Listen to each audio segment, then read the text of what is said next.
چھوڑ دو.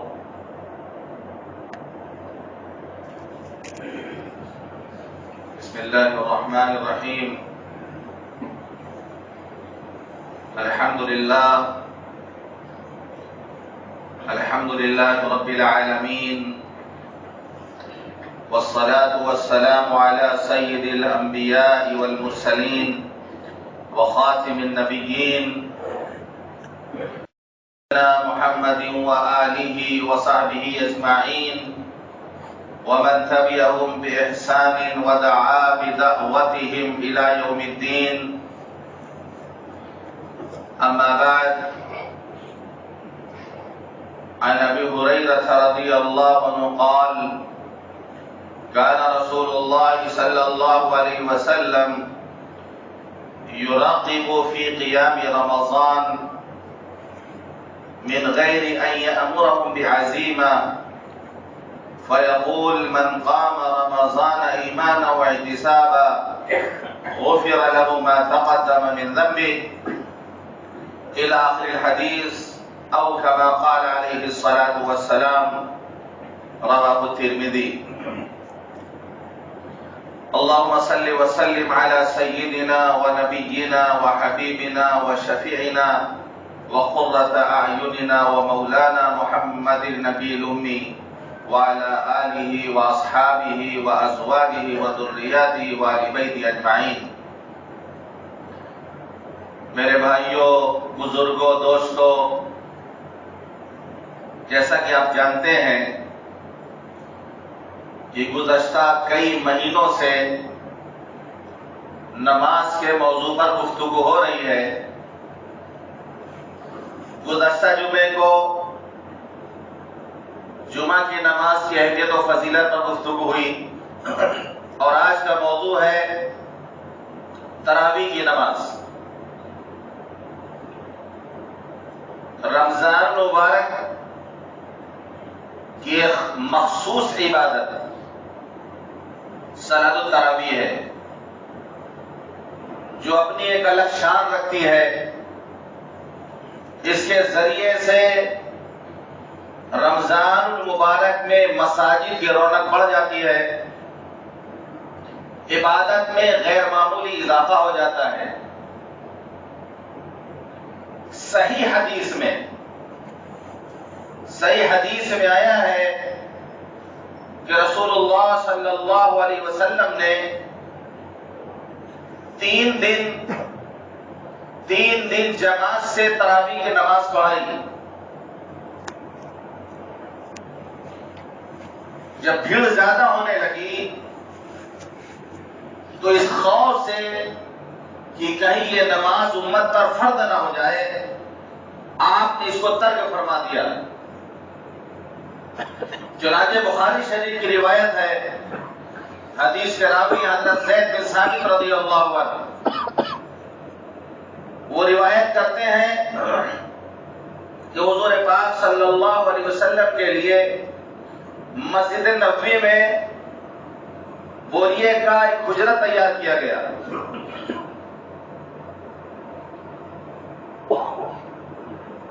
اس میں آپ نوافل پڑھتے تھے، عبادت کرتے تھے،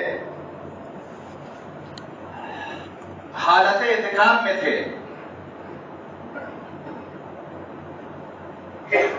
حالت اعتکاف میں اگر کوئی یکسوئی کے لیے چادر لگا لیتا ہے، ایک کمرہ بنا لیتا ہے چادر سے، اور اس کے اندر وہ رہتا ہے، تو اس حدیث سے پتہ چلتا ہے کہ ایسا کر سکتا ہے وہ اس کے لیے اجازت ہے. کیونکہ جس مقصد کے لیے وہ اعتکاف میں بیٹھنے جا رہا، سب کے ساتھ بیٹھے گا تو بات چیت بھی ہوگی، عبادت صحیح سے کر نہیں پائے گا. کرنا چاہے گا تو کوئی بات کرنے لگے گا، کوئی ملنے آ جائے گا. میں نے بزرگوں کے یہاں دیکھا کہ مسجد کے کونے میں حجرہ بنا دیا جاتا ہے، چادر کو تان دیا جاتا ہے، اور پھر نماز کے اوقات اس کو اٹھا دیا جاتا ہے تاکہ نمازیوں کو پریشانی نہ ہو، اور نماز کے بعد پھر چادر گرا دی جاتی ہے. اسی طریقے سے حضور پاک صلی اللہ علیہ وسلم کے لیے مسجد نبوی میں بوریے کا، جس کو ہمارے آپ کے یہاں جو ہے بستہ کہتے ہیں، بنگال میں بستہ بولتے ہیں اس کو، ہمارے یہاں بوریا بولتے ہیں اس کو جو ہے اس کا پردہ بنا کر کے اور حجرہ تیار کر دیا گیا اور آپ اس میں معتکف تھے. آپ حجرے سے باہر تشریف لائے اور آپ نے تراویح کی نماز پڑھائی. دوسرے دن جب لوگوں کو پتا چلا کہ رات میں نماز عشاء کی نماز کے بعد آپ نے تراویح بھی پڑھائی ہے، الگ سے کوئی نماز پڑھائی ہے، جب لوگوں کو پتا چلا تو اور بھیڑ ہوئی. دوسرے دن اور بھیڑ ہو گئی. پھر آپ نے جو ہے جماعت سے تراویح کی نماز پڑھائی. تیسرے دن یا چوتھے دن بھی آپ نے پڑھائی، زیادہ تر قول یہی ہے. چوتھا دن ایسا ہوا کہ مسجد میں تل دھرنے کی جگہ نہیں. سب کو پتا چل گیا پوری مسجد نبی کھچا کھچ بھری ہوئی ہے. عشاء کی نماز پڑھا کر آپ اپنے اس حجرے میں تشریف لے گئے. اب لوگ انتظار میں ہیں کہ آپ حجرے سے نکلیں گے اور نماز پڑھائیں گے، لیکن آپ 3 دن کے بعد آپ باہر تشریف نہیں لائے. لوگ انتظار میں بیٹھے ہوئے ہیں. پھر آپس میں باتیں کرنے لگے کہ شاید فرض نماز پڑھنے کے بعد آج حضور پاک صلی اللہ علیہ وسلم سو گئے، شاید آپ آرام فرمانے کے لیٹ گئے، آپ کو نیند آ گئی ہے. تو لوگوں نے کھانسنا کھکھارنا شروع کیا. کھانسے کھکھارے، شاید کھانسی کی آواز سن کر آپ باہر تشریف لائے. اب صحابہ کرام نے کھانسنا شروع کیا، کھکھارنا شروع کیا، یعنی یہ بتانے کے لیے کہ اللہ کے رسول آپ باہر تشریف لائے، ہم لوگ منتظر ہیں. پھر بھی آپ باہر تشریف نہیں لائے. یہاں تک کہ صبح کے وقت یا اسی وقت آپ تھوڑی دیر بعد باہر تشریف لائے اور آپ نے لوگوں سے فرمایا کہ دیکھو میں تمہارا شوق، میں دیکھ رہا ہوں تمہارے اندر کتنا شوق ہے نماز پڑھنے کا، میں تمہارے جذبے کو دیکھ رہا ہوں، لیکن میں اس لیے باہر نہیں نکلا نماز پڑھانے کے لیے کہ کہیں تم پر یہ نماز فرض نہ ہو جائے، کہیں تم پر یہ نماز فرض نہ ہو جائے پھر تم اس کو ادا نہ کر پاؤ.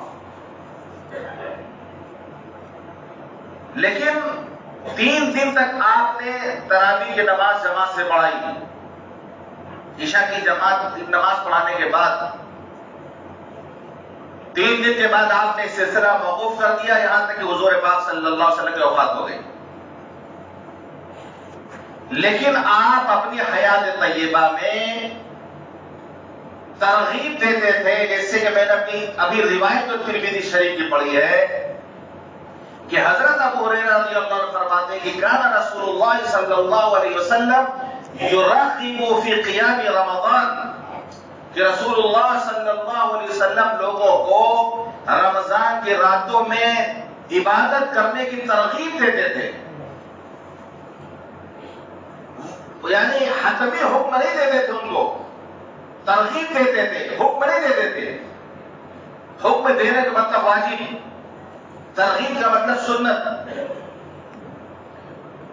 ترغیب دیتے تھے من غیر ان یامرهم بعزیمہ فیقول من قام رمضان ایمانا واحتسابا غفر له ما تقدم من ذنبه،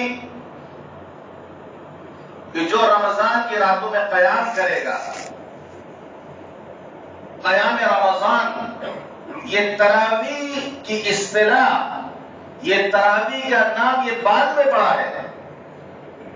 پہلے اس کو قیام رمضان کہا جاتا تھا، حدیث میں اس کو قیام رمضان کہا گیا ہے، اور تہجد کو صلاۃ اللیل کہا جاتا ہے. حدیث میں تہجد کو صلاۃ اللیل، تراویح کو قیام رمضان. امام ترمذی رحمۃ اللہ نے باب باندھا ہے، باب فی قیام رمضان.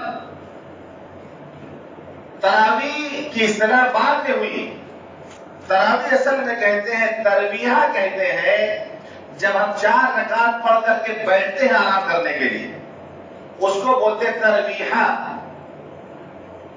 ایک بار بیٹھے تربیہ 4 رکعت پڑھنے کے بعد، دوسری بار بیٹھے تو تربیحتین یعنی 2 تربیہ، اور کئی بار بیٹھے 5 بار بیٹھے تو تراویح یعنی جمع، تربیہ واحد اور تراویح جمع۔ تو تربیہ کہتے ہیں 4 رکعت کے بعد جو ہم لوگ بیٹھتے ہیں اس کو تربیہ بولتے ہیں۔ تو تربیہ، تربیحتین اور تراویح اس نام ہی سے پتہ چلتا ہے، تراویح نام ہی بتا رہا کہ تراویح کی نماز 8 رکعت سے زیادہ ہے۔ 4 رکعت پہ جب بیٹھیں گے تو تربیح، 8 رکعت پہ بیٹھیں گے تربیحتین، اس کے بعد جب ایکسٹرا بیٹھیں گے تو تراویح جمع ہوگا۔ اس لفظ سے پتہ چلتا ہے کہ 8 رکعت سے زیادہ تراویح کی نماز ہے۔ بہرحال تراویح کس طرح بعد میں شروع ہوئی؟ پہلے اس کو قیام رمضان کہا جاتا تھا۔ پوری امت کا اس بات پر اتفاق ہے، پوری امت کا اس بات پر اتفاق ہے کہ رمضان مبارک کے مہینے میں عشاء کی نماز کے بعد تراویح پڑھنا سنت مؤکدہ ہے، پوری امت کا اتفاق ہے۔ تعداد رکعت میں کچھ اختلاف ہے، تراویح پر اتفاق ہے پوری امت کا کہ رمضان مبارک میں عشاء کی نماز کے بعد تراویح پڑھنا سنت مؤکدہ ہے، اس پر پوری امت کا اتفاق ہے۔ رکعات تراویح کے بارے میں کچھ اختلاف ضرور ہے۔ تو حضور پاک صلی اللہ علیہ وسلم نے 3 دن تراویح کی نماز پڑھائی، اس کے بعد آپ نے ترک فرما دیا، اور اسی حال میں آپ سے یہاں تک کہ آپ وفات ہو گئی۔ پھر حضرت صدیق اکبر کا دور آیا، ان کے زمانے میں بھی اسی طریقے سے لوگ انفرادی تراویح پڑھتے تھے، یعنی نبی صلی اللہ علیہ وسلم کی ترغیب تھی تراویح پڑھنے کی، تو لوگ عشاء کی نماز کے بعد مسجد نبوی میں الگ الگ نماز پڑھتے تھے۔ جو حافظ ہوتے تھے، جن کو قرآن یاد ہوتا تھا، ان کے ساتھ 2-4 لوگ پیچھے کھڑے ہو جاتے تھے، ورنہ کوئی ادھر کوئی اس کونے چاروں طرف لوگ اپنا تراویح پڑھا کرتے تھے۔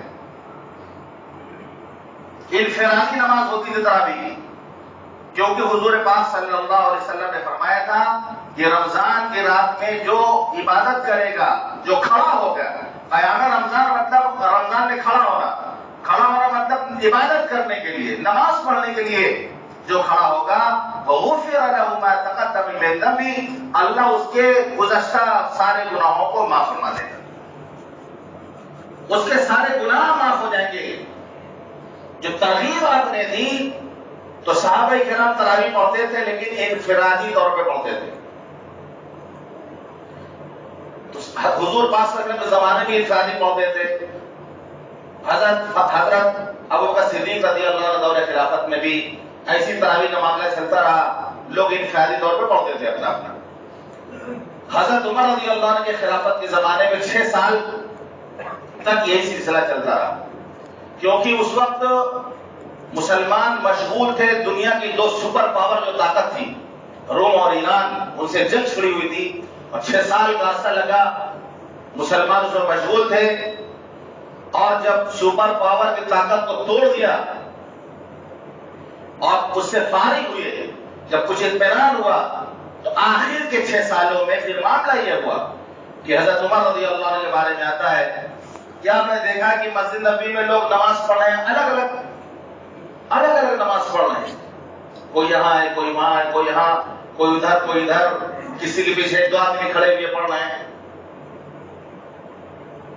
تو انہوں نے ارادہ کیا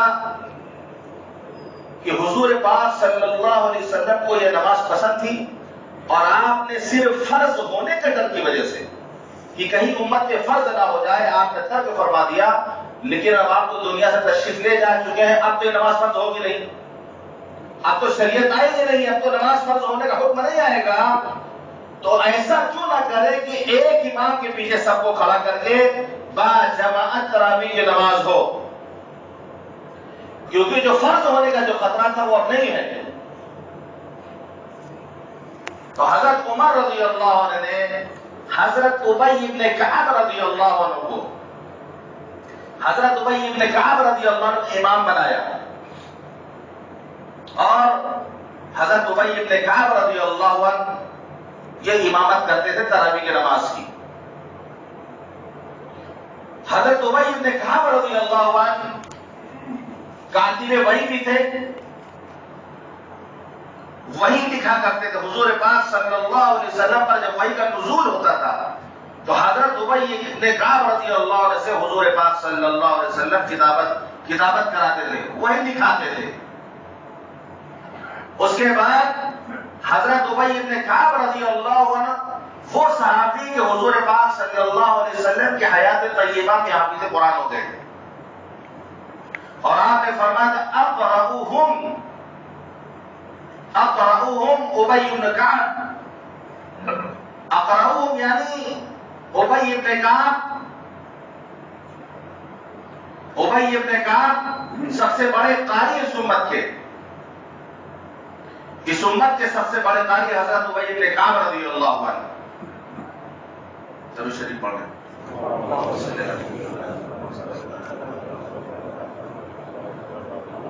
سب کام کہتے ہیں اور پہلے کرنے کے بعد ڈسٹرب ہوتا ہے.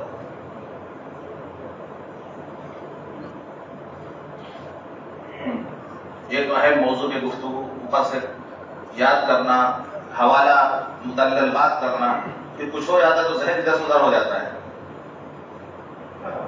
اور اللہ جزائے خیر دے کہ لوگوں کو اسی وقت ملتا ہے میں جو بھی کرنے کا.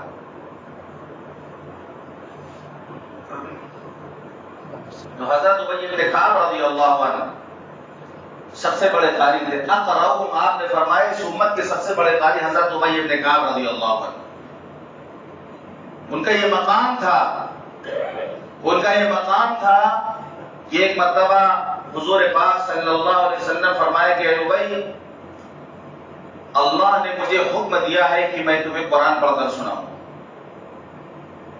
اللہ اکبر، کیا مقام ہوگا حضرت ابی بن کعب رضی اللہ عنہ کا کہ اللہ حکم دے رہا کس کو؟ اپنے پیغمبر کو، اپنے حبیب کو حکم دے رہا کہ ابی کو آپ قرآن پڑھ کر سنائیں.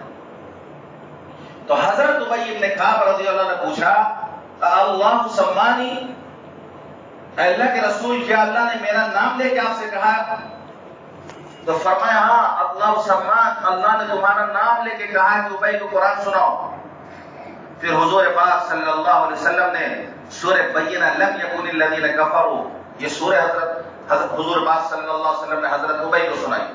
تو رونے لگے حضرت ابی بن کعب رضی اللہ عنہ کہ اللہ اکبر، اللہ نے ہمارا نام لے کے کہا ہے، اللہ نے ہمارا نام لیا ہے. ایسے جلیل القدر صحابی تھے حضرت ابی بن کعب رضی اللہ عنہ. تو ان کو امام بنائیں گے تراویح کا امام بنائیں گے حضرت ابی بن کعب رضی اللہ عنہ کو. اور پھر باقاعدہ تراویح کی نماز شروع ہو گئی. اب آتے ہیں موطا امام مالک کی ایک روایت ہے، موطا امام مالک کی ایک روایت ہے کہ حضرت ابی بن کعب رضی اللہ عنہ اور حضرت تمیم داری رضی اللہ عنہ کا حضرت عمر رضی اللہ عنہ نے حکم دیا تراویح پڑھانے کے لیے 11 رکعت تراویح، 11 رکعت نماز، یعنی جس میں سے 8 رکعت تراویح اور 3 رکعت وتر، یہ حکم دیا ہے. یہ موطا کی روایت ہے. جن لوگوں کے 8 رکعت تراویح ہے وہ دلیل دیتے ہیں، یہ روایت ان کے لیے دلیل ہے کہ بھائی حضرت عمر رضی اللہ عنہ نے 11 رکعت کا حکم دیا جس میں سے 8 رکعت تراویح اور 3 رکعت وتر. یہ روایت ہے کہ جب تراویح شروع ہوئی، جب یہ کام شروع ہوا حضرت عمر رضی اللہ عنہ دور میں، تو آخر رات میں تہجد کے وقت تک یہ نماز ہوتی تھی. حضرت عمر رضی اللہ عنہ نے حکم دیا لمبی قرأت کرنے کے لیے. تراویح کے 8 رکعت پڑھی جاتی تھی اور لمبی قرأت کی جاتی تھی، یہاں تک کہ موطئی کی روایت میں ہے کہ تراویح ختم ہوتے ہوتے سحری کا وقت بالکل ہو جاتا تھا، سحری کا وقت ہو جاتا تھا، لمبی قرأت کی جاتی تھی. یہ ابتدا میں جب شروع ہوئی تراویح تو آخر تک پڑھی جاتی تھی، لمبی قرأت کی جاتی تھی، یہاں تک کہ لوگ لاٹھیوں سے ٹیک لگاتے تھے تھک کر کے ٹیک لگانا پڑتا تھا. اس وقت جو کام شروع ہوا وہ تہجد کی جو روایت ہے کہ حضرت عائشہ رضی اللہ عنہ فرماتی ہے کہ رسول اللہ صلی اللہ علیہ وسلم رمضان اور غیر رمضان میں 11 رکعت پڑھتے تھے. تو جن لوگوں کی دلیل یہ ہے کہ 8 رکعت تراویح ہے ان کی یہ بھی ایک روایت ہے بخاری شریف کی کہ بھائی حضرت عائشہ فرماتی حضور رمضان اور غیر رمضان میں 11 رکعت پڑھتے تھے, 8 رکعت تراویح اور 3 رکعت وتر. جبکہ یہ روایت امام بخاری نے بھی تہجد کے بیان میں اس کا تذکرہ کیا. یہ تراویح کی نماز نہیں بلکہ تہجد کی نماز ہے, جو کہ تہجد کی نماز ہی ایسی ہے جو رمضان میں پڑھی جاتی ہے اور غیر رمضان میں پڑھی جاتی ہے. رمضان حضرت عائشہ فرماتی ہے رمضان اور غیر رمضان اور تراویح کی نماز صرف رمضان میں پڑھی جاتی ہے. تو پتہ یہ چلا کہ یہ حدیث دلالت کرتی تہجد کی نماز پر کہ تہجد کی نماز رمضان میں پڑھی جاتی ہے اور غیر رمضان میں پڑھی جاتی ہے. تو 8 رکعت تہجد کی نماز ہے وہ, اور پھر جو لوگ یہ دلیل دیتے ہیں ان کے یہاں 3 رکعت وتر نہیں, 1 رکعت وتر ہے. ایک حصے پہ عمل کرتے ہیں دوسرے حصے کو چھوڑ دیتے ہیں. اگر اسی حدیث کو مانا جائے دلیل تو پھر پوری حدیث پہ عمل ہو تو 8 رکعت یہاں سے لیا اور آسان جہاں ملا 1 رکعت وہاں سے 1 رکعت وتر کے لے لیا. جبکہ 3 رکعت وتر کی نماز کی حدیث ہی پتہ چلتا ہے کہ وتر کی 3 رکعت ہے. تو جب وہ خود اس پہ عمل نہیں کر رہے ہیں, اپنے مطلب کے برابر عمل کر رہے ہیں, اس پر 8 رکعت دے کر باقی وتر 1 رکعت پڑھ لے رہے ہیں. بہرحال ان کے ایک مضبوط دلیل ہے جو 8 رکعت کی دلیل دیتے ہیں. لیکن ہمارے ہاں یہ جواب دیا جاتا ہے کہ یہ روایت تہجد کے لیے تراویح کے لیے نہیں ہے. اور حضرت عمر رضی اللہ عنہ نے جو شروع میں کہا تھا 11 رکعت پڑھانے کے لیے, اس کی بنیاد بھی تہجد کی نماز پر تھی ابتدائی دور میں. اور تہجد کے وقت تک لوگ تراویح پڑھتے تھے اور تہجد نہیں پڑھ پاتے تھے. آپ نے پھر حکم دیا تلاوت مختصر کی جائے اور رکعت 20 متعین کی, 20 رکعت تراویح پڑھی جائے اور تلاوت مختصر کی جائے تاکہ لوگ تراویح پڑھنے کے بعد آرام کر لیں, سو جائیں اور پھر تہجد کے وقت اٹھ کر تہجد کی نماز پڑھیں. اس وقت سے لے کر آج تک شرقاً و غرباً پوری دنیا میں حرمین شریفین میں 20 رکعت تراویح باجماعت پڑھنے کا اس امت کا اجماع ہے. اجماع امت خود یہ دلیل ہے. اب معاملے کی روایت میں آتا ہے, بیہقی کی روایت حضرت ابن عباس فرماتے ہیں کہ رسول اللہ صلی اللہ علیہ وسلم رمضان میں 20 رکعت تراویح پڑھتے تھے. اس پر کلام ہے کہ ضعیف روایت ہے. 20 رکعت تراویح پڑھتے تھے آپ رمضان میں. شارح بخاری شریف کی جنہوں نے شرح لکھی علامہ ابن حجر اسقلانی رحمۃ اللہ علیہ لکھتے ہیں کہ حضور پاک صلی اللہ علیہ وسلم نے جو 3 دن جو امامت فرمائی آپ نے وہ 20 رکعت کی امامت فرمائی تھی. 20 رکعت کی امامت فرمائی تھی. تو اس وقت سے لے کر آج تک امت کا اجماع ہے اس بات پر. امت کا اجماع خود دلیل ہوتی ہے. تمام صحابہ نے 20 رکعت تراویح, تابعین, تبع تابعین, اب چاروں ائمہ مجتہدین کی 20 رکعت. اس وقت سے پوری امت کا اتفاق ہے اس بات پر کہ تراویح کی نماز 20 رکعت ہے اور اس پر عمل ہو رہا ہے. اس پر امت کا اجماع ہے. اجماع امت خود دلیل ہوتی ہے. جیسے مثال کے طور پر آپ کلمہ پڑھتے ہیں لا الہ الا اللہ محمد رسول اللہ, اس کا حدیث میں تذکرہ نہیں ملتا. یہ کلمہ ایک ساتھ حدیث میں آپ کو کہیں نہیں ملے گا.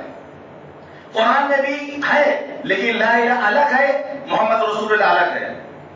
لیکن امت اس کو کلمے کے طور پر پڑھتی آئی ہے, پڑھ رہی ہے ایک لا الہ الا اللہ محمد رسول اللہ. تو امت کا اجماع اس بات پر, جبکہ حدیث میں اس کا تذکرہ نہیں ہے.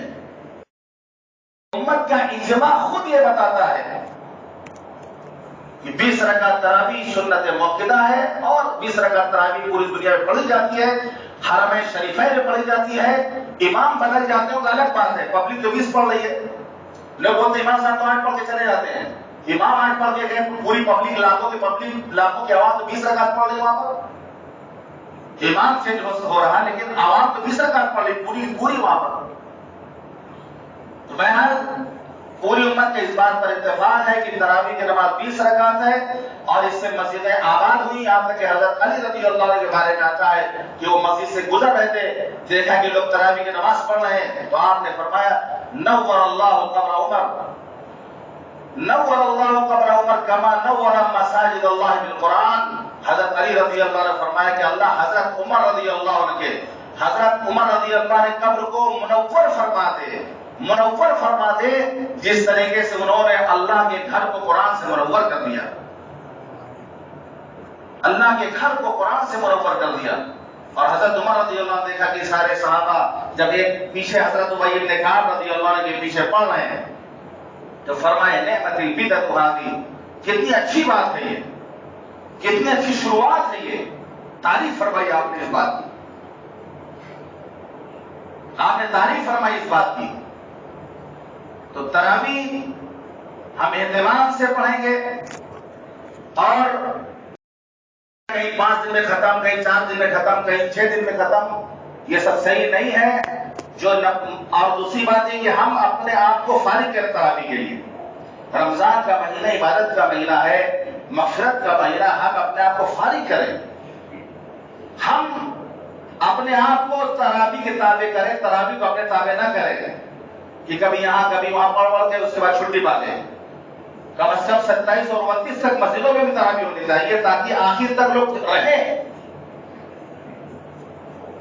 اور ایسے بھی اگر آپ مسئلے میں دیکھیں گے تو ایک مسجد میں تراویح کے 2 جماعت مکروہ ہے، چاہے ایک وقت میں ہو، مسجد میں ہو، چاہے وقفے سے ہو، یعنی ایک تراویح ہونے کے بعد دوسری تراویح شروع ہو رہی، یہ مکروہ ہے۔ یہ تو تراویح کا اہتمام کریں آپ۔ اول درجہ یہ ہے کہ عشاء کی نماز کے بعد تراویح کی نماز ہوتی ہے، ہم عشاء کی نماز مسجد میں جماعت سے پڑھیں اور اس کے بعد تراویح میں شامل۔ ہاں اگر کسی کو کہیں کسی گھر میں ہو رہی ہے اور کہیں پڑھنا ہے تو بھی میں کہہ رہا ہوں عشاء کی نماز آپ مسجد میں جماعت سے پڑھیں اور پھر جا کے وہاں تراویح پڑھیں۔ خدا کے واسطے عشاء کی جماعت جو الگ ہوتی ہے یہ مسجد کے جماعت کی شان کے خلاف ہے۔ یہ اگر اجازت دے ہر آدمی اپنے چھت پر تراویح ہونے لگے گی، جماعت سے نماز پہ ہونے لگے گی، تو پھر جماعت جو اجتماعیت مقصود ہے ٹوٹ جائے گی۔ وہ اگر کہیں بھی پڑھنا ہے آپ کو محلے میں تو پہلی عشاء کی نماز آپ پڑھ لیں جماعت سے، پھر چلے جائیں 10 بجے پڑھیں کہ 11 بجے تراویح پڑھیں، وہ آپ کو برکت ہے۔ اور وتر کی نماز جو ہے افضل ہے کہ جماعت سے پڑھی جائے۔ اسی طریقے سے تراویح کی نماز ہو یا کوئی نماز، اگر کوئی دیکھ کر قرآن پڑھے گا تو نماز فاسد ہو جائے گی۔ بہت سے لوگ سوچتے ہیں حرم شریف میں کچھ لوگ کھڑے ہوتے تراویح میں جو ہے قرآن ہاتھ میں لے رہتے ہیں، وہ دنیا کون کون ملکوں سے آتے ہیں، کہاں سے آتے ہیں، وہ ان کو پڑھنے دیجیے آپ۔ اب ہم بھی دلیل بنا کے قرآن لے کے پڑھیں گے تو یہ عمل کثیر ہے جس سے آپ کی نماز فاسد ہو جائے گی۔ تو انشاءاللہ ہم سب رمضان آنے والا ہے، اس کی یہ نہیں کہ جلسہ کر کے اور جو ہے میلاد کر کے اپنے آپ کو تیار کرنا ہے، عبادت کے لیے اپنے وقت کو فارغ کرنا ہے۔ حقیقت یہ ہے استقبال۔ اللہ تعالی ہم سب کو کہنے اور سننے عمل کرنے کی توفیق عطا فرمائے۔ وآخر دعوانا الحمدللہ رب العالمین۔